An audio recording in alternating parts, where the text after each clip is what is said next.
بسم اللہ الرحمن الرحیم۔ الصلاة والسلام علیک یا سیدی یا رسول اللہ وعلی آلک واصحابک یا حبیب اللہ وخاتم النبیین۔ میں ہوں آپ کا میزبان سراج الدین امجدی، اور آپ دیکھ رہے ہیں LDN پر ہر پیر کو نشر ہونے والا اپنا پسندیدہ پروگرام ہیلتھ ڈائری۔ اللہ کریم سے امید ہے آپ جہاں بھی ہوں گے بخیر و عافیت ہوں گے۔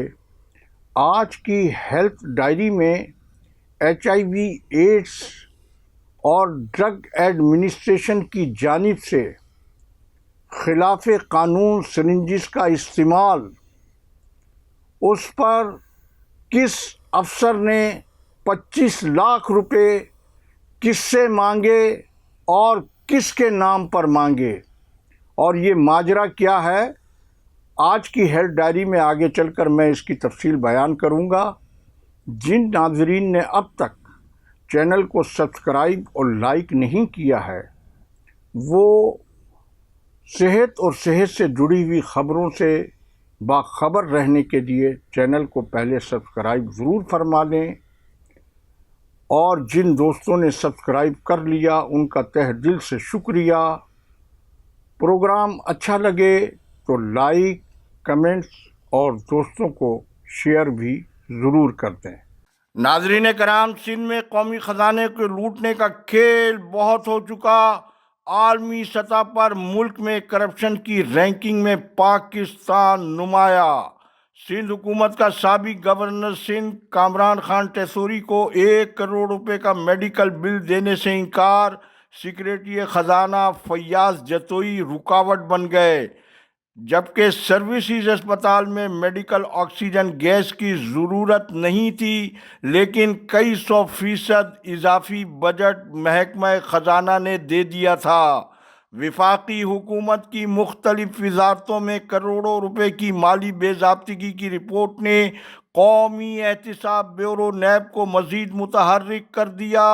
کراچی میں سرکاری زمین کی لوٹ مار میں ملوث سابق DC محمد علی شاہ اور ریونیو محکمے کے کچھ افسران اٹھا لیے گئے۔ ان خبروں کے ساتھ ہی سندھ میں محکمہ صحت کی بربادی اور سینکڑوں بچوں میں ایڈز کی منتقلی پر عالمی ادارہ صحت اور یونیسیف کی شدید تشویش کا اظہار۔ بلاول زرداری، جو صبح و شام سندھ کو صحت کی عالمی سطح پر پہنچانے کا بلند و بانگ دعویٰ اور مفت علاج کا راگ الاپتے تھے، وہ کہاں ہیں؟ رتو ڈیرو کے بچوں میں تو ایڈز پھیلنے پر انہوں نے ایڈز کے جاہل پروگرام مینیجر ڈاکٹر سکندر علی میمن کو فوراً ہٹوا دیا تھا، لیکن اب ان کی پراسرار خاموشی کیوں ہے؟ کراچی میں سینکڑوں بچوں کا ایڈز زدہ ہونے اور تقریباً اب تک 8-10 بچوں کی اموات کے حوالے سے سندھ اسمبلی میں ڈپٹی پارلیمانی لیڈر MQM پاکستان طہا احمد خان نے وزیر اعلیٰ سندھ سید مراد علی شاہ کو تحریری خط لکھا اور بتایا کہ 3 ماہ میں سندھ میں 894 کیسز، جس میں کراچی کے سینکڑوں بچے بھی شامل ہیں۔ نظام صحت پر بہت بڑا سوالیہ نشان، اور HIV ایڈز کے کیسز میں خطرناک اضافہ حکومتی ناکامی ہے۔ اسی طرح سندھ ڈرگ ایڈمنسٹریشن کے ریٹائرڈ سینئر ڈرگ انسپکٹر ذاکر حسین سمو نے، جن کا پوتا خود اس مہلک بیماری کا شکار ہو چکا ہے، انہوں نے وزیر صحت، چیف سیکریٹری اور سیکریٹری صحت کو اس حوالے سے خط لکھا اور ٹھوس شواہد و ثبوت کے ساتھ ایڈز کے پھیلاؤ کی وجہ بھی بتائی، لیکن عام متاثرین تو حکمرانوں کی نظروں میں کیڑے مکوڑے ہیں۔ جب ان ذمہ دار شخصیات کی تحریری شکایات کا نوٹس نہ لینا ذمہ دار ارباب اختیار نے ضروری نہیں جانا، تو صوبائی سیکریٹریٹ ہیلتھ ڈپارٹمنٹ کو ہیلتھ مافیا کو یہ حوصلہ ہوا، اور حالیہ ایڈز کے پھیلاؤ کی ایک بڑی وجہ کنونشنل سرنجز کا جو اسکینڈل ڈرگ ایڈمنسٹریشن سندھ کی جانب سے سامنے آیا ہے۔ ہیلتھ مافیا ذرائع کے مطابق اب تک کراچی ڈرگ ایڈمنسٹریشن سے سرنجز اسکینڈل کو دریا برد کرانے کے لیے 25 لاکھ روپے وصول کر کے ڈرگ ایڈمنسٹریشن سے کہہ رہی ہے کہ یہ رقم بہت کم بلکہ ٹوکن ہے۔ ارباب اختیار مان نہیں رہے ہیں، مزید رقم دینے پر ہی کچھ ہو سکے گا۔ سندھ حکومت وزارت صحت سندھ HIV ایڈز کے بارے میں واضح طور پر فریق بن چکی ہے اور یہ صورتحال انتہائی خطرناک ہے۔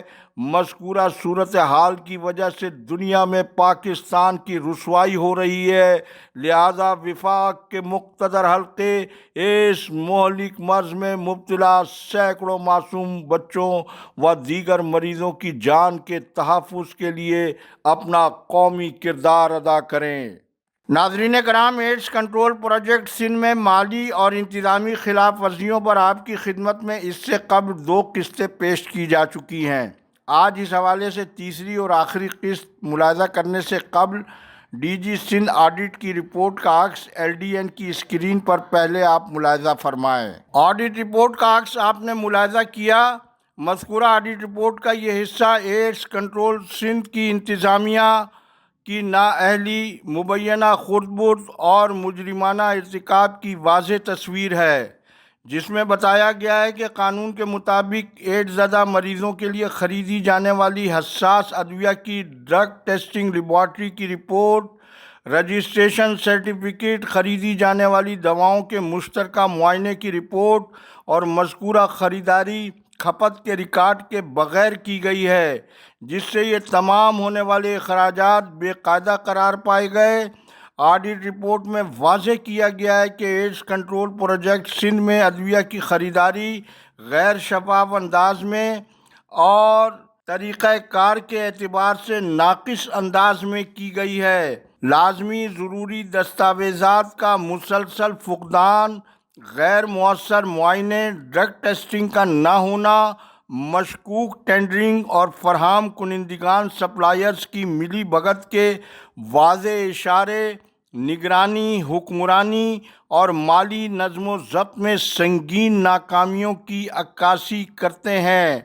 یہ خطرناک خامیاں عوامی خرچ پر خریدی گئی ادویہ کی اصلیت، معیار، قیمت اور حقیقی استعمال پر شدید شکوک و شبہات پیدا کرتی ہے اور یہ ظاہر کرتی ہے کہ عوامی وسائل شاید اپنے مطلوبہ مقصد کے لیے استعمال نہیں کیے گئے ہیں۔ یہ معاملہ اگست 2025 سے نومبر 2025 کے دوران انتظامیہ کے نوٹس میں لائے گئے کچھ شعبوں اور دفاتر سے جوابات موصول ہوئے، تاہم زیادہ تر جوابات یا تو دستاویزی ثبوت کے بغیر یا جزوی طور پر تسلی بخش تھے۔ کسی اہم معاملات میں رپورٹ کی تکمیل تک جوابات موصول نہیں ہوئے۔ جہاں جوابات کو تسلی بخش سمجھا گیا ہے، وہاں انہیں اصل ریکارڈ کی تصدیق سے مشروط کر دیا گیا ہے، جس میں ڈرگ ٹیسٹنگ رپورٹس، معائنے کی رپورٹس، لائسنس، اسٹاک رجسٹر اور ترسیل کی تصدیقی سلپس پیش کی جائیں۔ آڈٹ رپورٹ میں سفارش کی گئی ہے کہ مذکورہ سنگین اعتراضات کی سختی سے پابندی اور CRC کی قانونی شقوں کی سختی سے پابندی کی جائے اور بے قاعدہ خلاف قانون خریداری میں ملوث عہدیداروں کا تعین کر کے ان کے خلاف تادیبی قانونی کارروائی شروع کی جائے۔ ناظرین، حالیہ ایڈز کی بڑھتی ہوئی شرح اور سندھ ایڈز کنٹرول پروجیکٹ کی مذکورہ کارکردگی کا موازنہ اب آپ خود کر لیں۔ جب حساس صحت کے شعبوں کو میرٹ کے بجائے سفارش کے تحت پر کیا جائے گا تو عوام مرے گی نہیں تو اور کیا ہوگا، اور اس کے وسائل یوں ہی لوٹے جاتے رہیں گے۔ وقت ختم ہوا۔ اللہ حافظ۔ پاکستان زندہ باد، کرپشن مردہ باد، عوام و افواج پاکستان پائندہ باد۔